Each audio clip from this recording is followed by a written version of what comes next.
Welcome back to Nick Lenz's Comic Corner, Classics, Non-Classics, episode 515. Only one book this time, and it is, if I can pick it up here,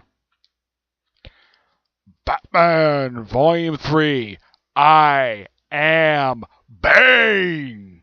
Yep, and this contains issues, from the third volume, Batman, issues 16, 20, 23, and 24, and the first annual for this volume for Batman. Which overall, for the annuals wise Batman, this is the 37th annual. Yeah, the 37th annual for the series, which makes Batman the series that has the highest amount of annuals published, because the first volume published 28 annuals.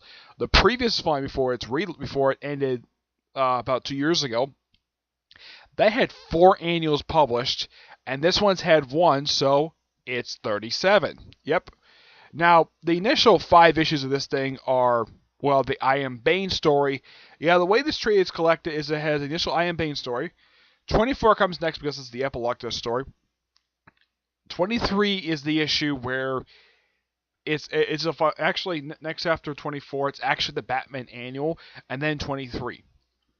Let's talk about the three. Let's talk about the Batman annual first. It's called Good Boy. It's basically Bruce getting his dog Ace the Bat Hound. Yeah, that's really the whole point of the story. It's just how he got it. It's a really good story. The issue 23, which came right after the button, which, by the way, if you're wondering why issues 21, 22 are not in here, because that's part of the button crossover with the Flash, which I plan to get that in the near future, which it's an awesome story. I highly recommend it, which I will get a chance to hopefully get in and maybe do a review in the future. 23 is this funny story of Batman teaming up with Swamp Thing, which, by the way, this is the first time Swamp Thing has appeared in DC Comics. Well, this is his first appearance since the end of his miniseries that he had roughly prior to this. It was the second last piece of work that Lean Ween ever did. Of course, there is a winter special come. I think the winter special not come out yet, as far as I can tell. But yeah, it's second last piece of work Lean Ween ever did before he passed away. Rest in peace, Lean Ween. Yep. And this is basically just Batman and Swamp Thing teaming up to solve the murder of Holly Collins' father. Yep, that's really the whole point of this story. There's several funny bits in that one where Swamp Thing is in the Wayne Manor just talking to Batman. And of course, he's getting leaves on the floor and Alfred sleep. Another really funny moment is Swamp Thing in the Batmobile. It is so funny to see Swamp Thing in the Batmobile. This is the first time I can think of he's ever gotten the Batmobile. Yeah, but it's an absolute funny story. Now it's the I Am Bane story. Continuing from I Am Suicide. Yep, I Am Suicide. Where Bane has come to Gotham. Now, when you read the story, it's kind of like this story is a love letter to Nightfall. Well, the beginning part of Nightfall, because Bane is written really well by Tom King, with artwork by David Finch, Mitch Gerards, and Clay Mann. Yeah. Where at the start of the story, you have it where Bane comes to Gotham with 3 people, one of whom I haven't seen in a while. Probably some people have seen these people since Nightfall. Let's see if I can get to them.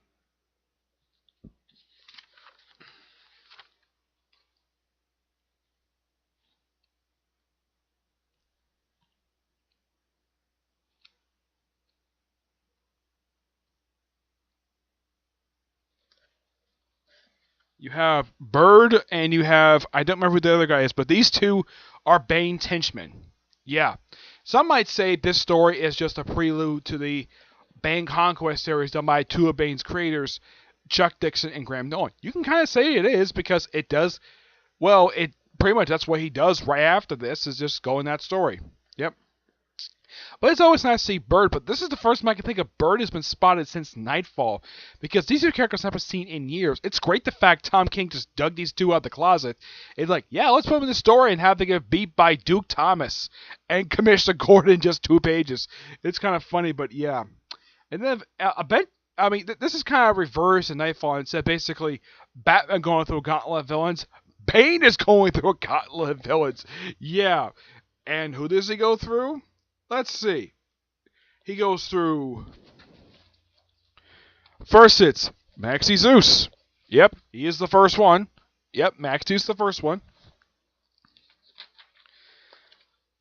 And then it's Two-Face, making his first appearance as the first arc of All-Star Batman. Yep.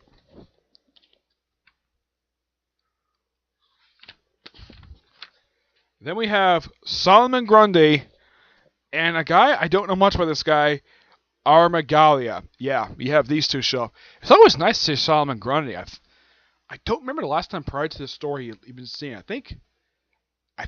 Actually no, scratch it. I think he was in the first arc of this run. But it's great the fact Tom King brought this guy back. Oops, sorry about that. Let's see if I can go back to it here. If I can find it here.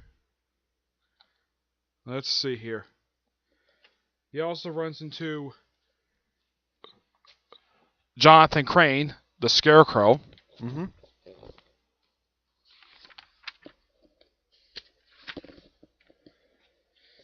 after him, he takes on Mr. Freeze, Firefly, Black Spider, and Flamingo. Flamingo, I think this is his first appearance since John Layman's run for Detective Comics. For Black Spider, like in the case of Two-Face, last time he showed up was in the first arc for All-Star Batman. Firefly, I think he did show up in that one. I don't remember. It's been a while since I've seen this guy. Let's see. We also have Man-Bat, Victor Zsasz, the Mad Hatter, Dr. Phosphorus, Hush making his first appearance since Batman Eternal, and Copperhead. Even though it's not the other one, because the other one, Deathstroke shot him in the head, Forever Evil. But yeah, look at these gauntlet of villains he just happened to plow right through. Yep, there's Man-Bat, Zsasz, and all those other characters. Yep. And then he runs into Julian Gregory Day, the Calendar Man. Yep. Yeah, isn't it? I think a lot of people agree. Tom King loves the C-list villains for Batman. Yep. After runs into him, it's the Riddler. Yep, out of costume. It's the Riddler. And then pretty much he spends the next couple issues fighting Batman. But yeah, this is an awesome story. No one can deny it. This is probably by far, at this point, Tom King's best story arc he's done. Well, up until he did War, Jokes, and Riddles, which is the arc that came right after this one. Yep. And 24, just the epilogue. It's just an epilogue of what everything. It's pretty much, you can kind of say 24 is just wrapping up everything that's happened in this book since issue 1. Like, everything is wrapped up. Gotham Girl's cured. I mean, of course, Psycho Pirate makes a reappearance in here, but yeah, all the loose ends are pretty much wrapped up while setting up new plot threads. That's one thing nice you gotta say about Tom King's run. He basically wraps a lot of his majority of his, it's like everything of his first part of his run wrapped up in 24 issues. Awesome. And of course, next arc that came right after this is War, Jokes, Riddles. Of course, issue 24 ended with the proposal with Batman proposing to Catwoman.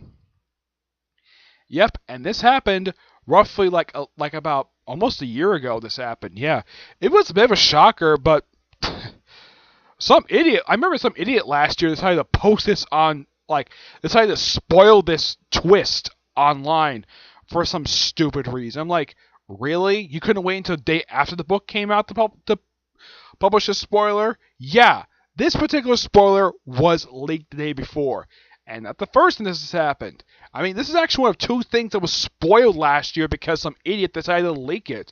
The other course was basically when Marvel Legacy #1 came out and they leaked the return of Wolverine and Valerie and Franklin Richards. Yeah, the return of those few characters. Yeah, some idiot decided to leak that, but it's still good. It's still a great way. And of course, it leads to War, Jokes, and Riddles, which is an awesome story. It's only I think it's about 9 parts long. Yeah, it's actually, I think it's a 10-part story, but it's a great story. But this book is amazing. All really good stories. And of course, yeah, Bane, of course, later appeared in the Bane Conquest series, which is only really 7 issues so far. Though for some reason this month, issue 8 didn't come out this month at all for some strange reason.